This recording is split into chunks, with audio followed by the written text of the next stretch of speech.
Hello, ladies and gentlemen, and welcome to another episode of the Reading Corner with MooseChangerPat. That's me, in case you're wondering. Today, we are reading Chapter 19 of Pawn of Prophecy by David Eddings. And as always, you should buy the original book to support the original book. Buy the original book to support the original work. Anyway, point is, let us begin. Well, it had to come out someplace, King Enheg said, squinting up toward the spot where Garion waited nervously. All he has to do is follow it, and walk directly into the arms of Asherak the Mergo, Aunt Paul asked. He's better off staying where he is. Asherak's fleeing for his life, Enheg said. He's nowhere in the palace. As I recall, he's not even supposed to be in the kingdom, she said pointedly. All right, Paul, Mr. Wolf said. He called up, Garion, which way does the passage run? It seems to go on toward the back of the hall where the thrones are, Garion answered. I can't tell for sure if it turns off or not. It's pretty dark up here. We'll pass you up a couple of torches, Wolf said. Set one at the spot where you are now, and then go on down the passage with the other. As long as you can see the first one, you'll be going in a straight line. Very clever, Silk said. I wish I were 7,000 years old so I could solve problems so easily. Wolf let that pass. I still think the safest way would be to get some ladders and break a hole in the wall, Beric said. King Enheg looked pained. Couldn't we try Belgrath's suggestion first, he asked. Beric shrugged. You're the king. Thanks, Enheg said dryly. A warrior fetched a long pole, and 2 torches were passed up to Garion. If the line of the passageway holds straight, Enheg said, he should come out somewhere in the royal apartments. Interesting, King Raodar said with one raised eyebrow. It would be most enlightening to know if the passage led to the royal chambers or from them. It's entirely possible that the passageway is just some long-forgotten escape route, Enheg said in an injured tone. Our history, after all, hasn't been all that peaceful. There's no need to suspect the worst, is there? Of course not, King Raodar said blandly. No need at all. Garion set one of the torches beside the slot in the wall and followed the dusty passageway, looking back every so often to be sure that the torch was in plain sight. Eventually, he came to a narrow door, which opened in the back of an empty closet. The closet was attached to a splendid-looking bedchamber, and outside there was a broad, well-lighted corridor. Several warriors were coming down the corridor, and Garion recognized Torvik, the huntsman, among them. Here I am, he said, stepping out with a surge of relief. You've been busy, haven't you? Torvik said with a grin. It wasn't my idea, Garion said. Let's get you back to King Enheg, Torvik said. The lady, your aunt, seems concerned about you. She's angry with me, I suppose, Garion said, falling into step beside the broad-shouldered man. More than likely, Torvik said. Women are always angry with us for some reason or another. It's one of the things you'll have to get used to as you get older. Aunt Paul was waiting at the door of the throne room. There were no reproaches, not yet at any rate. For one brief moment, she clasped him fiercely to her, and then looked at him gravely. We've been waiting for you, dear, she said almost calmly. Then she led him to where the others waited. In my grandmother's quarters, you say, Enheg was saying to Torvik. What an astonishing thing. I remember her as a crotchety old lady who walked with a cane.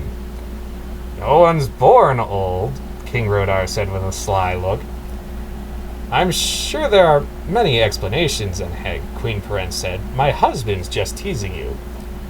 One of the men looked into the passage, Your Majesty, Torvik said tactfully. The dust is very thick. It's possible that it hasn't been used for centuries. What an astonishing thing, Enheg said again. The matter was then delicately allowed to drop, though King Raodar's sly expression spoke volumes. The Earl of Selene coughed politely. I think young Garion here may have a story for us, he said. I expect he has, Aunt Paul said, turning toward Garion. I seem to remember telling you to stay in your room. Asherak was in my room, Garion said, and he had warriors with him. He tried to make me come to him. When I wouldn't, he said that he'd had me once and he could get me again. I didn't understand exactly what he meant, But I told him that he'd have to catch me first. Then I ran. Brand, the Riven warder, chuckled. I don't see how you can find fault with that, Polgara, he said. I think that if I found a Grolem priest in my room, I'd probably run away too. You're sure it was Asherak? Silk asked. Garion nodded. I've known him for a long time, he said. All my life, I guess, and he knew me. He called me by name. I think I'd like to have a long talk with this Asherak, Enheg said. I want to ask him some questions about all the mischief he's been stirring up in my kingdom. I doubt if you'll find him, Enheg, Mr. Wolf said. He seems to be more than just a Grolem priest. I touched his mind once in Morose. It's not an ordinary mind. I'll amuse myself with the search for him, Enheg said with a bleak expression. Not even a Grolem can walk on water, so I believe I'll just seal off all the ports in Cherik and then put my warriors to work searching the mountains and forests for him. They get fat and troublesome in the wintertime anyway, and it'll give them something to do. Driving fat, troublesome warriors into the snow in the dead of winter isn't going to make you a popular king, Enheg, Rodar observed. Offer a reward, Silk suggested. That way you get the job done and stay popular as well. That's an idea, Enheg said. What kind of reward would you suggest, Prince Keldar? Promise to equal the weight of Asherak's head in gold, Silk said. That should lure the fattest warrior away from the dice cup and the ale keg. Enheg winced. He's a Grolem, Silk said. They probably won't find him, but they'll take the kingdom apart looking. Your gold is safe. Your warriors get a bit of exercise. You get a reputation for generosity. And with every man in Cherik looking for him with an axe, Asherak's going to be much too busy hiding to stir up any more mischief. A man whose head is more valuable to others than it is to himself has little time for foolishness. Prince Keldar, Enheg said gravely, you're a devious man. I try, King Enheg, Silk said with an ironic bow. I don't suppose you'd care to come work for me, the King of Cherik offered. Enheg, Rodar protested. Silk sighed. Blood, King Enheg, he said. I'm committed to my uncle by our bonds of kinship. I'd be interested to hear your offer, though. It might help in future negotiations about compensation for my services. Queen Peren's laughter was like a small silver bell, and King Rodar's face became tragic. You see, he said, I'm absolutely surrounded by traitors. What's a poor fat old man to do? A grim-looking warrior entered the hall and marched up to Enheg. It's done, King, he said. Do you want to look at his head? No, Enheg said shortly. Shall we put it on a pole near the harbor? The warrior asked. No, Enheg said. Jarvik was a brave man once, and my kinsman by marriage. Have him delivered to his wife for a proper burial. The warrior bowed and left the hall. This problem of the Grolem Asherak interests me, Queen Islana said to Aunt Paul. Might we not between us, Lady Bulgara, devise a way to locate him? Her expression had a certain quality of self-importance to it. Mr. Wolf spoke quickly before Aunt Paul could answer. Bravely spoken, Islana, he said, but we couldn't allow the Queen of Cherik to take such a risk. I'm sure your skills are formidable, but such a search opens the mind completely. If Asherak felt you looking for him, he'd retaliate instantly. Polgara wouldn't be in any danger, but I'm afraid your mind could be blown out like a candle. It would be a great shame to have the Queen of Cherik live out the rest of her life as a raving lunatic. Islana turned suddenly very pale. It did not see the sly wink Mr. Wolf directed at Enheg. I couldn't permit it, Enheg said firmly. My queen is far too precious for me to allow her to take such a terrible risk. I must accede to the will of my lord, Islana said in a relieved tone. By his command, I withdraw my suggestion. The courage of my queen honors me, Enheg said with an absolutely straight face. Islana bowed and backed away rather quickly. Aunt Paul looked at Mr. Wolf with one raised eyebrow, but let it pass. Wolf's expression became more serious as he rose from the chair in which he had been sitting. I think that the time has come to make some decisions, he said. Things are beginning to move too fast for any more delay. He looked at Enheg. Is there some place where we can speak without risk of being overheard? There's a chamber in one of the towers, Enheg said. I thought about it before our first meeting, but he paused and looked at Shohag. You shouldn't have let it concern you, Chohag said. I can manage stairs if I have to, and it would have been better for me to have been a little inconvenienced than to have had Jarvik's spy overhear us.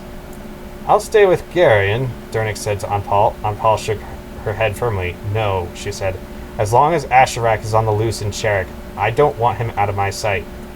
Shall we go then? Mr. Wolf said. It's getting late, and I want to leave first thing in the morning. The trail I was following is getting colder. Queen Islena, still looking shaken, stood to one side with Peren and Silar, and made no effort to follow as King Enheg led the way from the throne room. I'll let you know what happens, King Rodar signaled to his queen. Of course, Peren gestured back. Her face was placid, but the snap of her fingers as they spoke betrayed her irritability. Calmly, child, Rodar's fingers told her. We're guests here and have to obey local customs. Whatever my lord commands, she replied with a tilt of her hands that spoke whole volumes of sarcasm. With Hedar's help, King Chohag managed the stairs, although his progress was painfully slow. I apologize for this, he puffed, stopping halfway up to catch his breath. It's as tiresome for me as it is for you. King Enheg posted guards at the foot of the stairs, then came up and closed the heavy door behind him. Light the fire, cousin, he said to Beric. We may as well be comfortable. Beric nodded and put a torch to the wood in the fireplace. The chamber was round and not too spacious, but there was adequate room for them all, and chairs and benches to sit on. Mr. Wolf stood at one of the windows, looking down at the twinkling lights of Val Allern below. I've always been fond of towers, he said, almost to himself. My master lived in one like this, and I enjoyed the time I spent there. I'd give my life to have known Alder, Chohag said softly. Was he really surrounded by light, as some say? He seemed quite ordinary to me, Mr. Wolf said. I lived with him for 5 years before I even knew who he was. Was he really as wise as we're told? Enheg asked.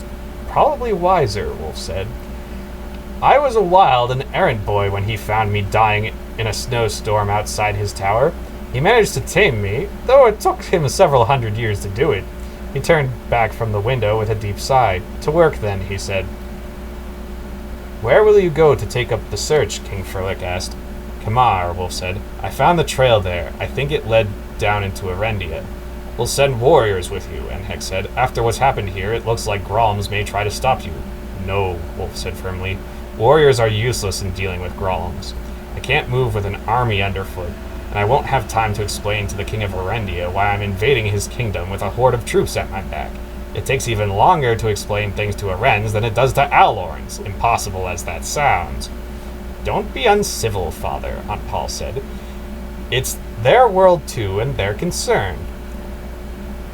You wouldn't necessarily need an army, Belgarath, King Rodar said, but wouldn't it be prudent to take along a few good men?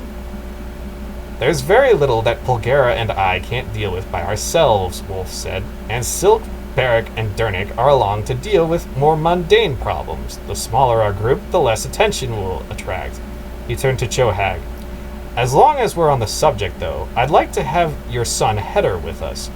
We're likely to need his rather specialized talents. Impossible, Hedar said flatly. I have to remain with my father. No, Hedar, Chohag said. I don't intend for you to live out your life as a cripple's legs. I've never felt any restriction in serving you, Father, Hedar said. There are plenty of others with the same talents I have. Let the Ancient One choose another. How many Shadarim are there among the Algars? Mr. Wolf asked gravely. Hedar looked at him sharply as if trying to tell him something with his eyes. King Chohag drew in his breath sharply. Hedar, he asked, is this true? Hedar shrugged. It may be, Father, he said. I didn't think it was important. Chohag looked at Mr. Wolf. Wolf nodded. It's true, he said. I knew it the first time I saw him. He's a Shadar. He had to find out for himself, though. Chohag's eyes suddenly brimmed with tears. My son, he said proudly, pulling Hedar into a rough embrace. It's no great thing, Father, Hedar said quietly, as if suddenly embarrassed. What are they talking about? Girion whispered to Silk. It's something that Algars take very seriously, Silk said softly. They think there are some people who can talk to horses with their thoughts alone. They call these people Shadarim, clan chiefs of the horses. It's very rare, maybe only 2 or 3 in a whole generation. It's instant nobility for any Algar who has it. Chohag's going to explode with pride when he gets back to Algaria. Is it that important? Garen asked. Silk shrugged. The Algars seem to think so, he said. All the clans gather at the stronghold when they find a new Shadar. The whole nation celebrates for 6 weeks. There are all kinds of gifts. Hedar will be a rich man if he chooses to accept them. He may not. He's a strange man. You must go, Chohag said to Hedar. The pride of Algaria goes with you. Your duty is clear. As my father decides, Hedar said reluctantly. Good, Mr. Wolf said. How long will it take you to go to Algaria, pick up a dozen or so of your best horses, and take them to Kamar? Hedar thought for a moment. 2 weeks, he said, if there aren't any blizzards in the mountains of Sindaria. We'll all leave here in the morning then, Wolf said. Enheg can give you a ship. Take the horses along the Great North Road to a place a few leagues east of Kamar, where another road strikes off to the south. It fords the greater Kamar River and runs down to join the Great West Road of the ruins of Vo Wakun in northern Arendia. We'll meet you there in 2 weeks. Hedar nodded. We'll also be joined at Vo Wakun by an Asturian errand, Wolf went on, and somewhat later by a Mimbrate. They might be useful to us in the south. And will also fulfill the prophecies, Enheg said cryptically. Wolf shrugged, his bright blue eyes twinkling suddenly. I don't object to fulfilling prophecies, he said, as long as it doesn't inconvenience me too much. Is there anything we can do to help in the search? Brand asked. You'll have enough to do, Wolf said. No matter how our search turns out, it's obvious that the Angarax are getting ready for some kind of major action. If we're successful, they might hesitate. But Angarax don't think the way we do. Even after what happened at Vo Mimir, they may decide to risk an all-out attack on the west. It could be that they're responding to prophecies of their own, and we don't know anything about. In any event, I think you should be ready for something fairly major from them. You'll need to make preparations. Enheg grinned wolfishly. We've been preparing for them for 5,000 years, he said.